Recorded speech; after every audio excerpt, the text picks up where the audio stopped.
Hello friends, आज की इस वीडियो में मैं आपको बताने वाला हूँ जो हम सूट कटिंग करते हैं, कमीज कुर्ती कोई भी कटिंग करते हैं, उनमें हमें जो प्रॉब्लम आती है उसको कैसे दूर करें। प्रॉब्लम मीन्स जैसे कि हमारे शोल्डर गिरते हैं या इस पॉइंट पे जैसे आर्मोल होता है, आर्मोल की साइड यहाँ पे झोल आ जाता है, ये कैसे दूर करें। या हमारा जो गला है वो बैक साइड में उठता रहता है, मतलब ऐसे भागता रहता है, बैक साइड में भागता रहता है।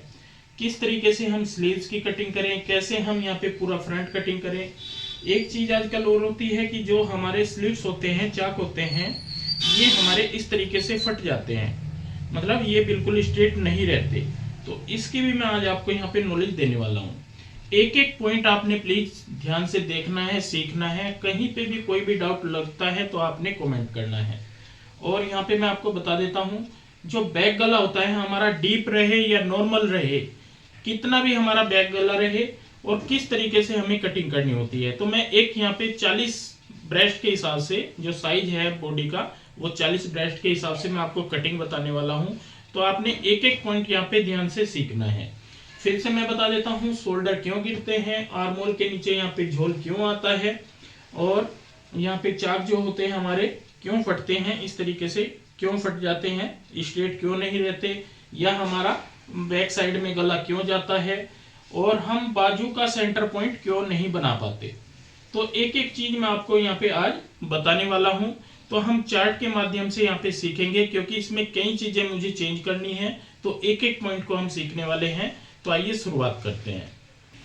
तो दोस्तों सबसे पहले हमें यहाँ पे करना है फ्रंट कटिंग। तो ये देखिए, ये हमने फ्रंट के लिए यहाँ पे इस तरीके से पेपर बिछाया हुआ है, और इसको इस तरीके से हमने डबल किया हुआ है। जैसे हम कपड़े को करते हैं वैसे ही हमने यहाँ पे पेपर किया हुआ है। और यहाँ पे ये है हमारे पास नाप। तो यहाँ पे सबसे पहले नाप जान लेते हैं। जो ब्रेस्ट नाप है हमारा, अपर ब्रेस्ट जो बॉडी का नाप है वो 40 है, 40 इंच।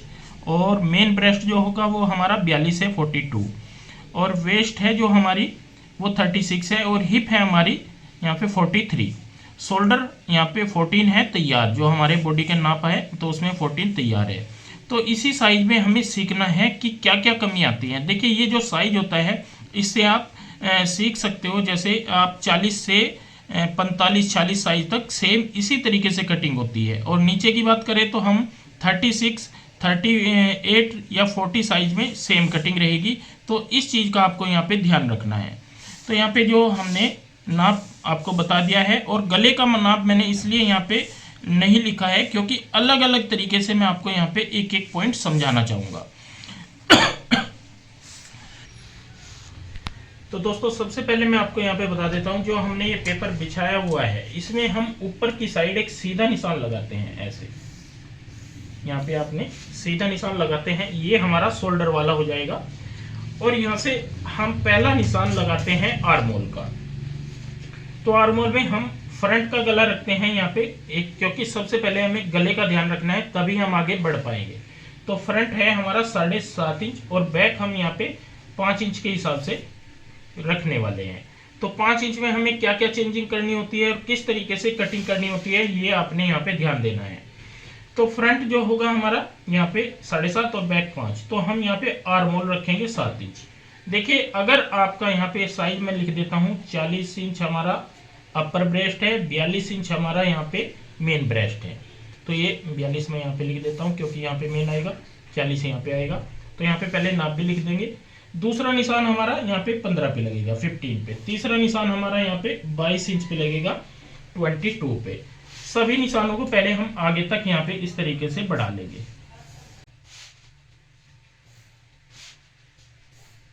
ये सभी निशान हमने आगे तक बढ़ा लिए हैं। अब यहाँ पे एक चीज का आपको ध्यान रखना है, ये यहाँ पे सीधा आएगा निशान, ये सीधा निशान होना चाहिए, ये भी आपको ध्यान रखना है। जैसे मेरा थोड़ा सा यहाँ पे नीचे पॉइंट पे चला गया है, ये गलत हो जाता है। यहाँ पे जो हमें मेन ब्रेस्ट है वो हमारी इस पॉइंट से, इस निशान से तकरीबन 2.5 से 3 इंच नीचे आती है। तो ये निशान भी हमें यहाँ पे लगाना होता है। ये देखिए, ये हमने नीचे की साइड यहाँ पे लगा लेना है। अब हमने बॉडी का यहाँ पे नाप लिया हुआ है। ऊपर से है हमारा यहाँ पे 40 इंच, और ये है हमारा यहाँ पे 42, और कमर है हमारी 36, और हिप है हमारी यहाँ पे 43। तो इनमें क्या होता है, लूजिंग दी जाती है।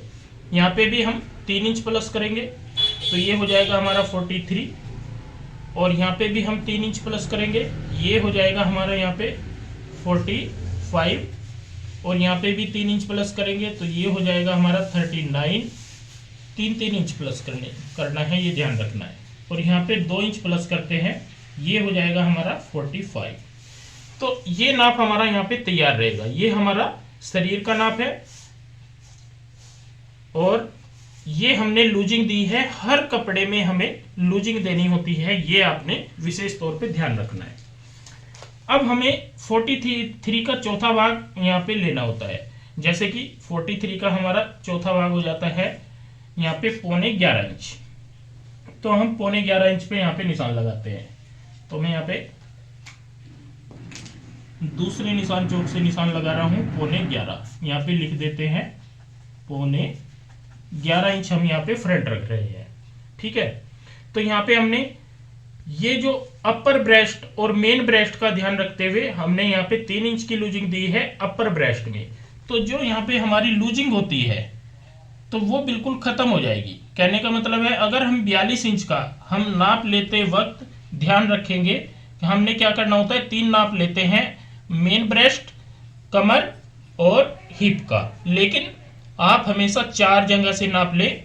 जब हम शरीर का वैसे नाप लेते हैं तो अपर ब्रेस्ट, मेन ब्रेस्ट और कमर और हिप, जब हम चारों जगह का नाप अलग अलग लेंगे तो हमारी फिटिंग ज़्यादा अच्छी आएगी।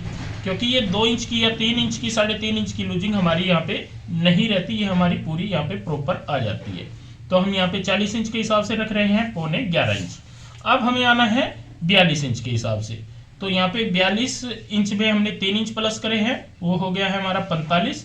तो ये आ जाएगा हमारा यहाँ पे 11.25 इंच। ये ध्यान रखना, देखिए ये 11.25 है और ये 11.25। ये मेन दिक्कत आती है कि ये हमारा यहाँ पे झोल पड़ता है, तो ये यहाँ पे आपका खत्म हो जाएगा। तो यहाँ पे रखेंगे हम 11.25 इंच। अब ये हमारा 39 है, तो ये आएगा हमारा 9.10 इंच, चौथा भाग 9.10। और हिप है हमारी यहाँ पे 45 इंच 45, तो ये भी हमारी यहाँ पे 11.25 आएगी, ये भी 11.25 आएगी। अब सबसे पहले क्या करेंगे, इन निशानों को एक दूसरे से यहाँ पे जोड़ लेते हैं।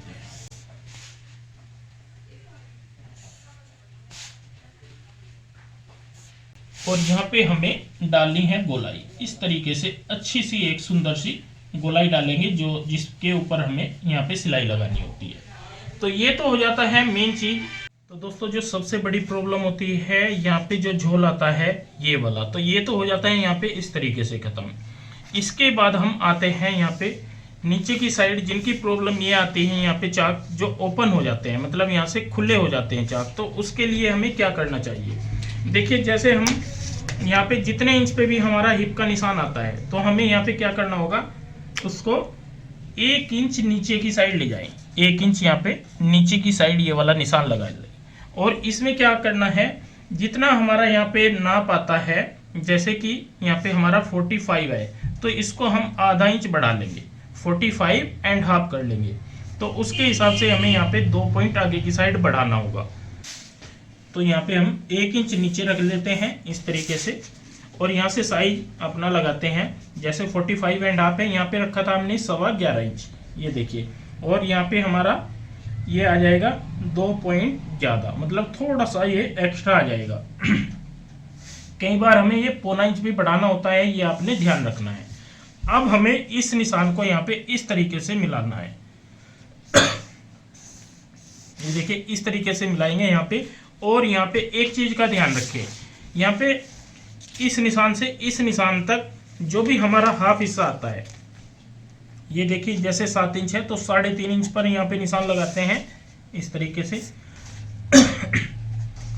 ये हमारा पेट वाला पॉइंट होता है, जहाँ पे हमारा पेट होता है। तो कई बार क्या होता है, पेट निकला हुआ होता है, उसके कारण से भी यहाँ पे चाक हमारे सेट नहीं बैठते। तो हमें यहाँ पे इस तरीके से एक पैर बाहर की साइड एक निशान लगाना है, और इस निशान को यहाँ पे इस तरीके से मिलाते हैं, हल्का सा ऐसे गोलाई देते हुए, ऐसे हमारी यहाँ पे सिलाई जाएगी। तो ये भी चीज आपको ध्यान रखनी होती है। जिनका पेट बाहर होता है तो उनका भी ये कारण होता है कि स्ट्रेट चाक नहीं रहते। अब हम जितना भी यहाँ पे नीचे स्ट्रेट रखेंगे चाक को, तो उसी हिसाब से हमारे ये बिल्कुल फिक्स आएंगे, फटेंगे नहीं। अगर हम इस पॉइंट से रखते हैं तो इस पॉइंट से आएंगे हमारे यहाँ पे इस तरीके से। दूसरा निशान चौकी करूंगा मैं यहाँ पे, ये हमारा यहाँ पे आएगा। तो ये क्या होगा, यहाँ पे हमारे फट जाएंगे, क्योंकि यहाँ पे एरिया हमारा बड़ा होता है और यहाँ पे छोटा होता है। ये जो गोलाई वाला जो नाप लेते हैं। अगर आपको चाक वाली प्रॉब्लम हो तो यहाँ से इस तरीके से आप सोल्व कर सकते हो। इसके बाद आ जाते हैं हम शोल्डर पे। यहाँ पे मेन चीज है, ये भी सभी की काफी प्रॉब्लम रहती है कि हमें शोल्डर का सही ज्ञान नहीं है, किस तरीके से हम कटिंग करें। तो जैसे शोल्डर है हमारे यहाँ पे 14 इंच 14 इंच, तो हमें क्या करना होगा, यहाँ पे ध्यान दे। अगर हमारा बैक गला 5 इंच है तो हमें यहाँ पे 14 इंच ही कटिंग करने हैं, ना कम रखना है और ना ही ज्यादा है। तो हम यहाँ पे 14 इंच के हिसाब से 7 इंच पे निशान लगाएंगे। एक निशान यहाँ पे लगाएंगे 7 इंच पर, और अंदर की साइड हम यहाँ पे 1.25 इंच का एक निशान लगाएंगे इस तरीके से। यहाँ पे जो हमारा फ्रंट आएगा ये हमारा 6 इंच से 1 पॉइंट ज्यादा आ रहा है, मतलब हमारा यहाँ पे 12.25 इंच ये फ्रंट तैयार आ जाएगा। तो इस निशान को हम यहाँ पे इस तरीके से ऐसे जोड़ेंगे और यहाँ पे डालेंगे गोलाई।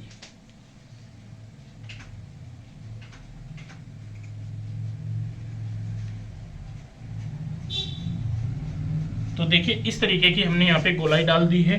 गोलाई की जो शेप है हमारी 2.25 से स्टार्ट होती है और यहाँ पे तकरीबन 2.25 पे ही हमारी ये खत्म होती है।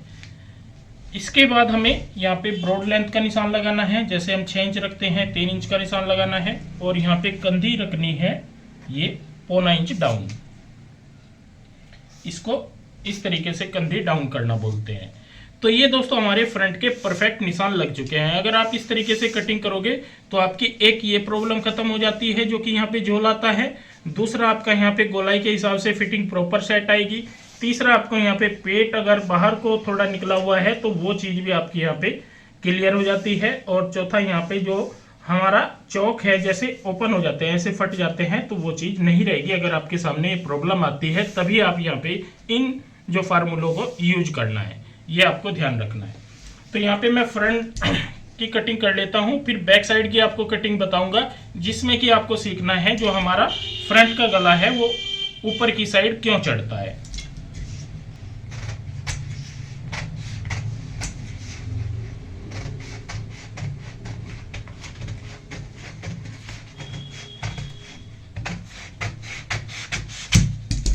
तो ये देखिए दोस्तों हमने यहाँ पे ये कटिंग कर ली है फ्रंट की। अब हम बैक साइड की कटिंग के लिए यहाँ पे अलग से एक पीस और ऐसे ही बिछाते हैं। तो दोस्तों ये देखिए हमने नीचे की साइड भी सेम इसी तरीके से जैसे फ्रंट के लिए पेपर बिछाया था, ऐसे ही हमने यहाँ पे भी ये पेपर चार्ट बिछा दिया है और यहाँ पे हमने पिनअप कर दिया है ताकि ये हिले ना, मैं आपको अच्छे से समझा पाऊँ। अब हमें बैक साइड कटिंग करनी है और इसमें सीखना है कि जो फ्रंट है हमारी ऊपर की साइड क्यों जाती है। तो ये देखिए दोस्तों हमने नीचे की साइड जो पेपर रखा है तो इस पे हमारी बैक साइड कटिंग होगी। बैक साइड यहाँ पे ये वाली रहेगी, फ्रंट हमने कटिंग कर लिया है। तो यहाँ पे मैं आपको समझाना चाहूँगा, ये देखिए जो हम बैक साइड कटिंग करते हैं इसमें हमें क्या ध्यान रखना होता है। हमारा फ्रंट का गला कई पीसों में ऊपर की साइड जाता है, मतलब खिंचता रहता है। उसका कारण क्या होता है कि जो ये वाला एरिया होता है फ्रंट का ये हमारा ज़्यादा होता है और बैक साइड का हमारा कम होता है। तो यहाँ पे अगर हम ये एरिया को इसको नापेंगे, यहाँ पे ये कितने इंच आता है, यहाँ से मैं थोड़ा सा आपको समझाने की कोशिश करूंगा। ये देखिए ये हमारा यहाँ से स्टार्ट करेंगे तो ये एरिया हमारा तकरीबन 10 इंच बन जाता है, 10 इंच तक। और यहाँ पे जब हम बैक साइड कटिंग करते हैं तो ये एरिया हमारा यहाँ पे छोटा होता है, तो ये हमारा 1 इंच कम होता है, मतलब 1.25 इंच। तो हमें इसको पूरा करने के लिए क्या करना होगा, अगर आपके सामने ये प्रॉब्लम आती है, देखिए सभी पीसों में एक चीज का तो आपको ध्यान रखना है, आधा इंच हम यहाँ पे 1/2 इंच बैक साइड बड़ी कटिंग करेंगे। कोई भी साइज आप कटिंग करें लेकिन 1/2 इंच आपने बैक साइड को एक्स्ट्रा कटिंग करनी है। लेकिन जिनको ये प्रॉब्लम आती है कि हमारा फ्रंट ऊपर की साइड चढ़ता है और यहाँ पे गला पूरा का पूरा पीछे की साइड भाग जाता है। तो उसके लिए आपने यहाँ पे 1 इंच तक ऊपर की साइड उठा के कटिंग करना है। 1.25 इंच तक भी कर सकते हैं, 1.25 या 1, जैसे भी आपको सूट बैठता हो तो वो आपको यहाँ पे ध्यान देना है। तो यहाँ पे अगर जिसको भी ये प्रॉब्लम आती है तो 1 इंच आप यहाँ पे बढ़ा के कटिंग करें। तो ऐसे हम यहाँ पे इस तरीके से ये निशान लगा लेंगे 1 इंच वाला। तो आपकी जो ये प्रॉब्लम है ये बिल्कुल खत्म हो जाएगी कि हमारा बैक साइड में गला ऊपर की साइड भागता है। और ये क्यों भागता है मैं आपको बता दूं, यहाँ पे 40 साइज से लेके और ऊपर के साइज जितने भी आएंगे, 42 आता है, 44 आता है, 46 आता है, और जिनके 5 इंच गले होते हैं उनके सामने ये प्रॉब्लम आती है। 40 से ऊपर जितने भी साइज आएंगे और 5 इंच गला आएगा तो उनके सामने ज्यादातर ये प्रॉब्लम आती है। उन्हीं पीसों में आएगी, छोटे साइज में ये चीजें नहीं होती। तो यहाँ पे हम ये निशान हमने लगा दिया है, इसी निशान पे हम कटिंग कर लेते हैं। इस तरीके से आपको 1 इंच ऊपर यहाँ पे कटिंग करनी होती है। अब निशान लगाते हैं इस साइड का। तो यहाँ पे जो हमारा सीधा निशान आया था ये वाला शोल्डर से, ये बिल्कुल सीधा आया था निशान ऐसे। इस निशान से इस एरिया का यहाँ पे ये हम यहाँ पे ध्यान देंगे, इसके पूरे हाफ हिस्से पे हम निशान लगाएंगे। आप चाहे ऐसे लगा ले जैसे मैंने यहाँ पे ये निशान लगाया है इस तरीके से, और चाहे आप नाप के लगा ले जैसे 3.5 इंच है तो इसका 1.25-2 इंच पे निशान आएगा। इस निशान को यहाँ पे इस तरीके से, ये भी आपको ध्यान रखना है, ये सीधा हमारा यहाँ पे आएगा शोल्डर, और यहाँ पे हम ऐसे मैच करेंगे। कई बार हम गलती कर जाते हैं कि इस यहाँ पे इस पॉइंट पे मिला देते हैं तो यहाँ पे शोल्डर हमारा ऐसे आएगा, छोटा हो जाएगा। तो यहाँ पे ध्यान रखें जितना हमारा ये शोल्डर है इतना ही ये वाला होना चाहिए, और यहाँ से डालेंगे हम गोलाई। तो आपकी बैक साइड बिल्कुल परफेक्ट आएगी, कोई भी दिक्कत नहीं आएगी। इस तरीके से आपको कटिंग करनी होती है। तो यहाँ पे इस पीस में मैंने आपको कई टिप्स दिए हैं। ये छोटे साइज में ही ये दिक्कतें ज़्यादा आती हैं, बड़े जो साइज मतलब छोटे गले वाले साइज जो होते हैं उन्हीं में ये दिक्कत आती है। जो डीप गले वाले साइज होते हैं उनमें बैक साइड में इस तरीके की प्रॉब्लम नहीं आती। तो यहाँ पे भी हम ये कटिंग कर लेते हैं ऐसे। तो ये देखिए दोस्तों, हमने परफेक्ट यहाँ पे आपको कटिंग बताई है। इस तरीके से आप कटिंग करोगे तो आपकी ये जितनी छोटी छोटी सी कमियां हैं सभी दूर हो जाएंगी। तो आज के लिए बस इतना ही, मिलते हैं एक नई वीडियो के साथ। बहुत बहुत धन्यवाद।